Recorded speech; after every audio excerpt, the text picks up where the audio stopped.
Hello, good afternoon guys. Magde-demo lang ako nitong shroud. Kung paano ikabit dito sa baril natin na 16mm. Itong shroud accessories ko, meron itong dalawang klase. Meron non-threaded, meron din yung threaded na style. So ngayon, i-demo ko to kung paano siya ikabit dito sa unit. Plug and play lang ito, sir. Plug and play lang. At mabibili rito sa Shopee. Meron sa Shopee nito eh. So, pero siguruhin nyo lang niya yung shop ko yung binibilhan nyo. Kasi marami rin kasi nagkopya eh. So, i-demo ko sa inyo kung paano ito ikabit sa airgun. Una, ito siya eh. Susuot lang natin ito sa barrel. Tapos meron itong 6 screw. Higpitan natin pagdating dito sa dulo. So,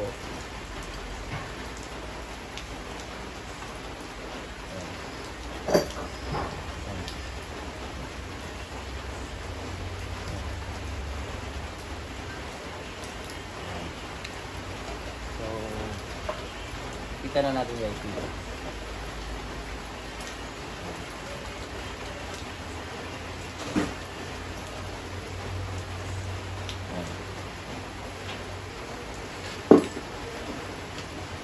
Tapos ito naman, tanggalin muna natin yung lock ng kanyang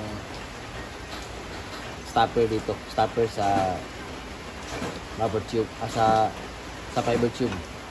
Bali, may option din ito para sa silencer, kaya may thread to.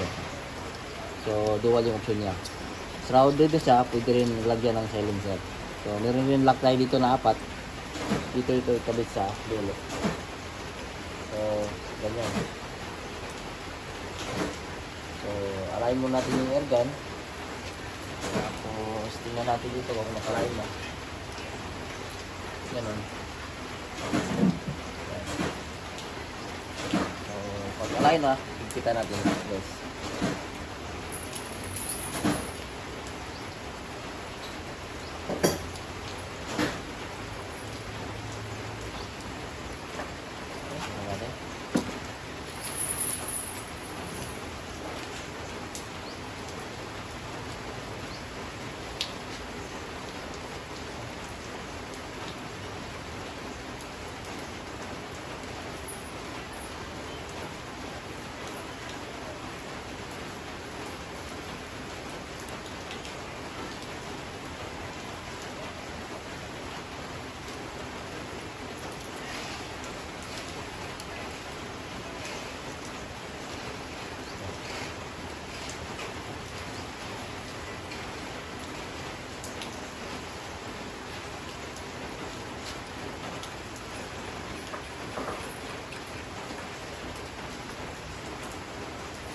Alayin talaga natin.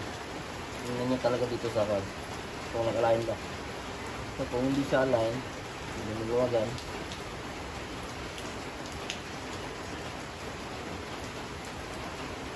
Dapat align talaga siya.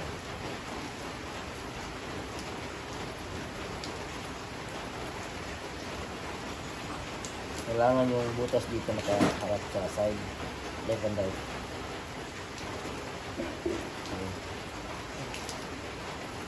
Pag-align na, higpitan. 4 na lock dito eh, meron din sa baba.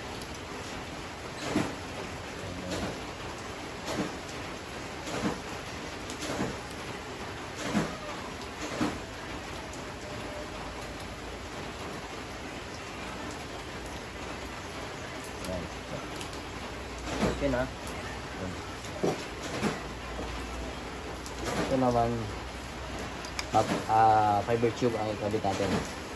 So, pero yung dun sa Shopee o sa na binibenta ko na buffer tube, mahaba yun eh. Meron nga pang 20, meron din pang 24 inches. So, pagdating sa inyo, mahaba yun. So, kayo na yung magputol kung saan yung talaga saktong sukat para sa unit nyo. So, putulin nyo hanggang dito yung fiber tube. Yan. Okay.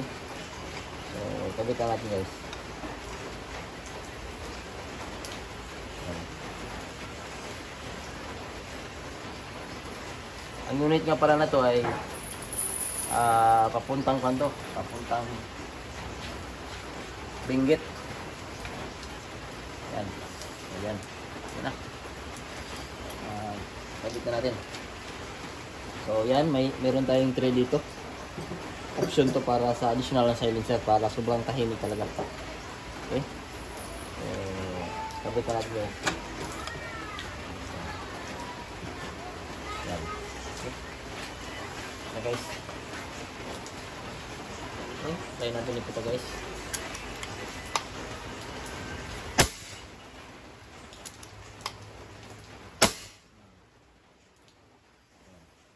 Maganda siya tingnan pag nakasround talaga yung unit, lalo na pag yung mga unit ng mga tactical, sobrang ganda tingnan, medyo mataba yung barrel tingnan. Yan guys, yan lang yung pagkabit. So